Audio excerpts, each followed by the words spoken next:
Ako po ay sila de Espiritu na dati nang na-opera ni Doc Sar Candelaria, ang ating buting Vice Mayor. Ngayon po ay pangalawang opera niya sa akin. Una po, successful naman po. Libre gamot, wala pa akong nangyari. Ngayon po, imutulog din po ulit sa pangalawang operasyon. Kailan po yung unang opera niya? Since, na po siguro mga 15 years ago na. 15 years ago. Ano ba na-opera sa inyo, no? Sa sis po, dito sa may babang likod. Tingnan ko po. Okay naman po. Wala na halos makita wala na halos makita. Sa 15 years ago po, inopera niya kayo sa likod. Saan po yung ginanap? Dito po sa bahay niya mismo. Ngayon po, ang opera niyo ay?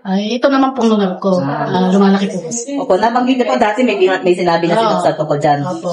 Na tinatanggalan niya po, hindi pa pumayag. Sabi nga, lalaki pa yan. Yan nga po, lumaki. Ayan na nga, lumaki na nga. Okay po.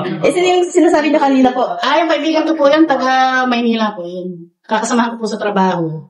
Dito po siya, sa loob, sa gitnang-gitna. Kasamahan niyo po sa trabaho taga Maynila. Inopera din niya. Inopera din. Nagkano katagal na po yun? Mga na po, 9 years. 9 years? So, ibig sabihin talagang noon pa man, kahit taga-ibang lugar, ino-opera ni Doc. Talaga pong wala pong sinisino si Doc. Lahat po, basta lumapit sa kanya. Sige pa. Pag-ibang lugar man, wala siyang pinipili.